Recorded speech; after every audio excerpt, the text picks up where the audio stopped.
करें हमारे चैनल को और रेगुलर अपडेट पाने के लिए बेल आइकन को प्रेस करना न भूलें। हेलो फ्रेंड्स, मैं नीरज शुक्ला अपने platform BNS group of commerce पे आपका स्वागत करता हूँ। और आज हम लोग की जो चर्चा होगी वो चर्चा होगी सिर्फ किस पे, फाइनेंसिंग एक्टिविटीज पे। क्योंकि हम लोग हुआ क्या था लास्ट प्रोसेस में हमने क्या किया था कि इन्वेस्टिंग एक्टिविटीज देख लिया था, ऑपरेटिंग एक्टिविटीज देख लिया था, और हमारा ये जो कैश फ्लो में जो लास्ट स्टेज होता है इसको कहते हैं हम लोग क्या, फाइनेंसिंग एक्टिविटीज। आज इस विषय पे हम लोग बात करेंगे। ठीक है, अब फाइनेंसिंग एक्टिविटीज का मतलब क्या होता है कि मतलब फाइनेंस कहां कहां से हम लोग इसको इशू करते हैं जो कि हमको पैसे मिलते हैं, यानी कि इनफ्लो जो होता है हमारा, इस चीजों पे देखेंगे। दूसरा क्या, कहां कहां से हम और कैसे कैसे हम फाइनेंस का क्या आउटफ्लो करते हैं। इन दोनों चीजों की चर्चा क्या होगी हमारी आज इस फाइनेंसिंग एक्टिविटीज पे होगी। अब ध्यान देना है कि फाइनेंस हमको किस किस तरीके से मिल सकता है। तो आप जानते हैं फाइनेंस हमें दो तरीके से मिल सकता है। पहला क्या है हमारा ओनर्स फंड, और दूसरा क्या है हमारा बोरोड फंड। ओनर्स फंड में क्या होता है, हमको इशू कर सकते हैं हम इक्विटी शेयर, ठीक है, प्रेफरेंस शेयर इसको इशू कर सकते हैं। ठीक है, मगर एक बात है, प्रेफरेंस शेयर के संग इसका रिडम्पशन भी होता है। ठीक है, तो जब हम इशू करेंगे तो ये हमारे पास क्या होगा, पैसा आएगा, यानी कि inflow of the cash flow होगा। ठीक है, और दूसरा केस क्या है, अगर रिडम्पशन करेंगे हम प्रेफरेंस शेयर का, हमारे पास पैसा जाएगा। ठीक है, इन चीजों को देखेंगे। दूसरा क्या है बोरोड फंड। बोरोड फंड में आप ध्यान देते हैं कि पहला हम डिबेंचर इशू कर सकते हैं, दूसरा हम क्या इशू कर सकते हैं, बॉन्ड इशू कर सकते हैं। ठीक है, और फिर क्या हो सकता है, फाइनेंशियल इंस्टीट्यूशन से भी हम लोन ले सकते हैं। ठीक है, और एक बात और हो सकती है कि हम अपने बैंक से कुछ एक्स्ट्रा अमाउंट अपने अमाउंट से निकाल लें, जिसको कि हम लोग क्या कहते हैं, ओवरड्राफ्ट। ठीक है, इन थोड़े सोर्सेज से हमको क्या मिल जाएगा, हमको यहां से भी फाइनेंस मिल सकता है। ठीक है, तो अब ध्यान देते हैं कि हमने आपको बता दिया कि फाइनेंस कहां कहां से मिल सकता है और कहां कहां से हम लोग पेमेंट कर सकते हैं। ठीक है, अब एक बात और ध्यान दीजिएगा, अगर हम लोग इक्विटी शेयर इशू करते हैं तो हमें उसके ऊपर क्या देना पड़ता है, डिविडेंड देना पड़ता है। और डिविडेंड जो देंगे हम, वो डिविडेंड हमारा क्या होगा, पेमेंट होगा। तो ये हमारे लिए क्या होगा, आउटफ्लो का सोर्सेज है। ठीक है, दूसरा, अगर हम डिबेंचर इशू करते हैं तो डिबेंचर भी इशू करने में हमको कुछ ना कुछ देना पड़ता है। क्या देना पड़ता है, इंटरेस्ट, क्योंकि जो कि प्री डिटरमाइंड आपका फिक्स रेट सामने लिखा रहता है, तो वो हम देते हैं। मगर हाँ ध्यान दीजिएगा, क्वेश्चन में आपको इसके एडजस्टमेंट को भी ध्यान देना पड़ेगा, क्योंकि रिडम्पशन जो होता है डिबेंचर का कब हो रहा है, ये बहुत ज्यादा इंपॉर्टेंट है। और तीसरी बात ध्यान देने वाली बात क्या है कि आपको ध्यान देना है जो शेयर इशू हो रहा है वो कैसा शेयर इशू हो रहा है, क्या पैसे से इशू हो रहा है, मनी के लिए इशू हो रहा है, या फिर बोनस शेयर इशू हो रहा है। तो ध्यान दीजिएगा, अगर बोनस शेयर इशू होता है तो उसका कोई भी पैसा आता और जाता नहीं है। ठीक है, ये होता है क्या है, कंपनी जो है शेयर होल्डर को थोड़ा सा बोला सकता है मोटिवेट करने के लिए शेयर इशू कर देती है बोनस शेयर, जिसका कि कोई भी पैसा आता जाता नहीं है। ठीक है, आइए तो हम आपको एक क्वेश्चन के थ्रू समझाते हैं कि किस तरीके से हम लोग फाइनेंसिंग एक्टिविटीज कर सकते हैं। ठीक है, अब ध्यान दीजिए, देखिए आपके स्क्रीन पे ये क्वेश्चन आपको दिख रहा होगा। अब वो क्वेश्चन क्या बोल रहा है, जरा ध्यान से देखिएगा। पहला बोल रहा है कि इक्विटी शेयर कैपिटल, देखिए 20 लाख था आपको किसमें, 2020 में, और 21 में कितना हो गया, ये 30 लाख रुपीज हो गया। ठीक है, आपको लग रहा होगा कि ये 10 लाख रुपए आपका क्या हुआ है, इशू हुआ है, आपका शेयर क्या हुआ है, इशू हुआ है 10 लाख रुपीज का। अब नेक्स्ट आते हैं नीचे, 12% डिवेंचर है आपका 3 लाख। ठीक है, मगर 3 लाख तो आपको 2020 में तो दिख रहा है, बट 2021 में आपको ये नहीं दिख रहा है। इसका मतलब क्या हो गया, इसका हम लोग रिडम्पशन कर चुके हैं। नीचे आते हैं नेक्स्ट, 10% डिवेंचर जो है आपका 2020 में तो नहीं था ये, बट 2021 में आपको दिख रहा होगा 5 लाख रुपीज का।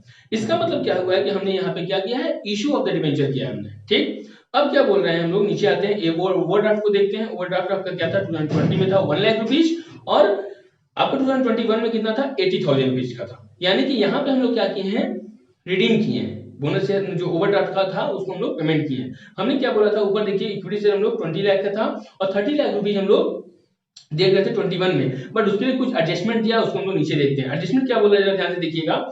एडिशनल कुछ इंफॉर्मेशन है, एडिशनल इंफॉर्मेशन क्या है, बोले during the year 2021 Naina limited issued bonus share in the ratio of 1:2, यानी जिसके पास एक शेयर था उसको हम लोग 2 शेयर बोनस शेयर इशू किए हैं। ठीक है, बाई कैपिटलाइजिंग रिजर्व, ध्यान दीजिएगा। तो आपको कुछ हमने बताया था ऊपर, देखिए 20 लाख जिसके पास था उसके लिए हम लोग कितना बोनस शेयर इशू किए थे, 10 लाख बोनस शेयर इशू किए थे। इसका मतलब कि हमको इसमें कोई भी पैसा मिला नहीं है। ठीक है, फिर क्या बोल रहा है, देखिए 12% debenture were redeemed on 1st July 2020 and new 10% debenture were issued on the same date at a discount of 5%। तो ध्यान दीजिएगा, जो 3 लाख रुपीज आपका डिबेंचर था वो क्या हुआ है, आपका रिडम्पशन हुआ है, बट कब हुआ है, 1 जुलाई को हुआ है। यानी कि इस पे हम लोग इंटरेस्ट जो पेड करेंगे वो सिर्फ और सिर्फ 3 महीने का पेड करेंगे। कब कब, अप्रैल, मई और जून का। क्यों, क्योंकि 1 जुलाई को इसका पेमेंट हो चुका है। दूसरा, जब हम इशू कर रहे हैं डिबेंचर 10% वाला, वो कितने परसेंट डिस्काउंट पे कर रहे हैं, 5% डिस्काउंट पे।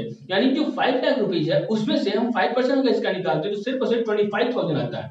25,000 जो है उसका क्या है, हमें डिस्काउंट देना पड़ेगा और हमको पूरा पैसा कितना मिलेगा, 4,75,000 पैसा मिलेगा। ठीक है, फिर ध्यान देते हैं क्या बोल रहा है, ये जो इशू हुआ है क्या हुआ है, सेम डेट पे हुआ है। यानी कि क्या हुआ कि 1 जुलाई को हमने क्या किया, 12% वाला डिबेंचर क्या किया, रिडीम किया, और 10% डिबेंचर क्या किया, हमने इशू किया है। इसका मतलब कि हमको 1 जुलाई से लेकर के 31 मार्च तक यानी कि 9 मंथ का इस पे क्या करना पड़ेगा, इंटरेस्ट हमको पेड करना पड़ेगा। ठीक है, फिर क्या बोल रहा है, देखिए, proposed dividend on equity share capital for previous year ended 31 March 2020 was paid 8%। ध्यान दीजिएगा, इसमें क्या बोल रहा है कि आपका क्या हुआ, 8% 2020 में आपने क्या किया था, प्रपोज्ड डिविडेंड डिक्लेयर किया था, जो कि अप्रूव कर दिया था। तो इसका मतलब कि हमको इस बार पेमेंट करना पड़ेगा। देखिए ध्यान दीजिएगा, प्रपोज्ड डिविडेंड के केस में थोड़ा सा एकदम समझने वाली बात है। प्रपोज्ड डिविडेंड जो प्रीवियस ईयर का होता है उसका पेमेंट हम लोग इस बार करते हैं, ठीक है, और जो करंट ईयर का उसका पेमेंट हम लोग नेक्स्ट ईयर करेंगे।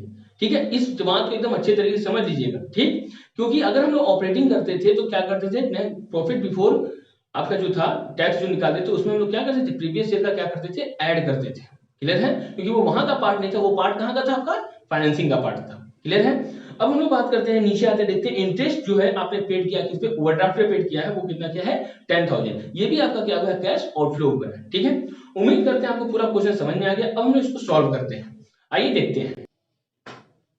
आइए देखिए, तो हमने क्वेश्चन को पूरा सॉल्व कर दिया है। एक एक चीज को आपको मैं समझा देता हूं कैसे कैसे मैंने किया है। मैंने आपको बताया था कि जो रिडम्पशन ऑफ डिबेंचर कितना है आपका, 3 लाख रुपीस, जो 20 में था 21 में नहीं था। तो देखिए हमने 3 लाख रुपीस क्या किया है, आपको ब्रैकेट से शो किया। ब्रैकेट का इन द सेंस क्या है, यहाँ पे माइनस का सिंबल शो कर रहा है। ठीक है, यानी कि हमारा क्या हुआ है, आउटफ्लो हुआ है। फिर आते हैं next, issue of the debenture हमने 10% का किया था। मैंने बताया था आपको कितने का, 5 लाख रुपीस का, बट वो 5 लाख रुपीस तो हमने 5% डिस्काउंट पे किया था, जो कि 25,000 रुपीस आएगा। ठीक है, अब जब 5 लाख रुपीस में से 25,000 जब आप घटा देंगे तब आपको कितना एग्जैक्ट जो इनफ्लो हुआ है वो क्या हुआ है, आपका 4,75,000 हुआ है। ठीक है, देखिए इसको हमने ब्रैकेट में नहीं किया, क्यों, क्योंकि ये क्या हुआ है, हमारे पास पैसा आया है, कैश का इनफ्लो हुआ है हमारे पास। ठीक है, नेक्स्ट आते हैं, देखिए हमारा पेमेंट ऑफ द ओवरड्राफ्ट हुआ था, 1 लाख था, 80,000 हो गया था। यानी कि क्या हुआ, आपका 20,000 का आपने इसमें क्या किया है, पेमेंट किया है। नीचे आपने हम लोग प्रपोज्ड डिविडेंड को जो पेमेंट किए हैं इक्विटी शेयर पे, देखिए 20 लाख था, 20 लाख रुपीस था, 20 लाख में हमने 8% निकाला, कितना है आपका, 1,60,000 रुपीस। आपको क्या करना पड़ेगा, डिबेंचर का पेमेंट करना पड़ेगा। फिर आते हैं next, interest paid on bank overdraft, वो आपको देखिए एडजस्टमेंट में दिया हुआ है। एडजस्टमेंट में अगर दिया हुआ तो एडजस्टमेंट को हम लोग कुछ भी नहीं करते हैं, डायरेक्ट यहाँ पे क्या कर देते हैं, 10,000 लिख देते हैं, वो भी माइनस सिंबल के साथ। ठीक है, minus symbol in the sense मेरा क्या था, ब्रैकेट में हमने लिखा है। इसका मतलब क्या किया है, हमने यहाँ पे पेमेंट किया है। इसका मतलब क्या होता है कि हमारा क्या हुआ है, आउटफ्लो हुआ है। नीचे आते हैं, इंटरेस्ट पेड ऑन डिबेंचर। मैंने बोला था ये क्या है, ये सबसे बड़ा आप खतरा है। ठीक है, और इस खतरे के लिए हम लोग को क्या बनाना पड़ेगा, एक वर्किंग नोट बनाना पड़ेगा। वर्किंग नोट अगर हम बनाएंगे तो क्या होगा, ये क्लियर हो जाएगा। ठीक, क्योंकि हम लोग पूरा का पूरा कैलकुलेशन यहाँ पे करेंगे तो ये अच्छा नहीं लगेगा। ठीक है, और हम लोग इसके लिए नोट बना लेते हैं। तो ध्यान दीजिएगा, 3 लाख का जो डिबेंचर था 1 जुलाई को क्या हुआ था, पेमेंट हुआ था।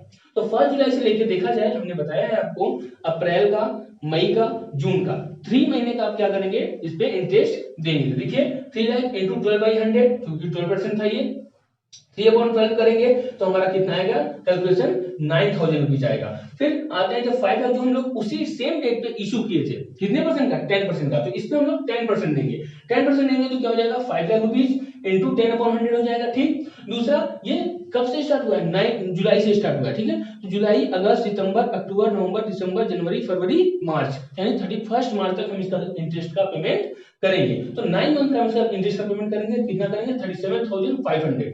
जब दोनों को हम प्लस करेंगे तो कितना आ जाएगा, 46,500 का हम लोग क्या करेंगे, इंटरेस्ट पेड करेंगे किस पे, डिबेंचर पे। इतना हो गया, ठीक है। हम लोग माइनस वाले को अलग जोड़ देंगे, प्लस वाले को अलग रखेंगे, प्लस वाले में से माइनस वाले को घटाएंगे तो देखेंगे हमारा माइनस वाला सिंबल का जो है, जो पूरा अमाउंट है वो हमारा क्या हो जाएगा, आपको ज्यादा मिलेगा। तो उसमें से क्या करेंगे 4,75,000 जब घटा देंगे जो कि हमको इनफ्लो हुआ था, ठीक है, क्योंकि यहाँ पे क्या हो रहा है, आउटफ्लो का अमाउंट क्या है वो ज्यादा है और इनफ्लो का अमाउंट क्या है वो कम है, इसलिए हम लोगों का क्या हो जाएगा, हमने कैश को जो है यूज ज्यादा किया, यानी कि हमारे पास से आउटफ्लो ज्यादा हुआ है, ठीक है। यूज का सेंस क्या बोला है, कैश का जो है आउटफ्लो ज्यादा हुआ है, कितना हुआ है 61,500 हुआ है, ठीक है। उम्मीद करते हैं आपको पूरा का पूरा वीडियो समझ में आया होगा। एक और इस पे हम लोग क्वेश्चन लेंगे नेक्स्ट वीडियो में, ठीक है।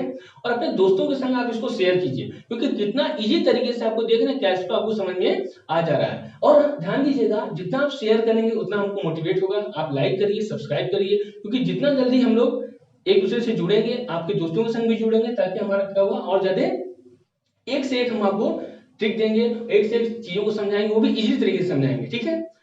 उम्मीद करते हैं आपको समझ में आया होगा। मिलते हैं नेक्स्ट वीडियो में, थैंक यू।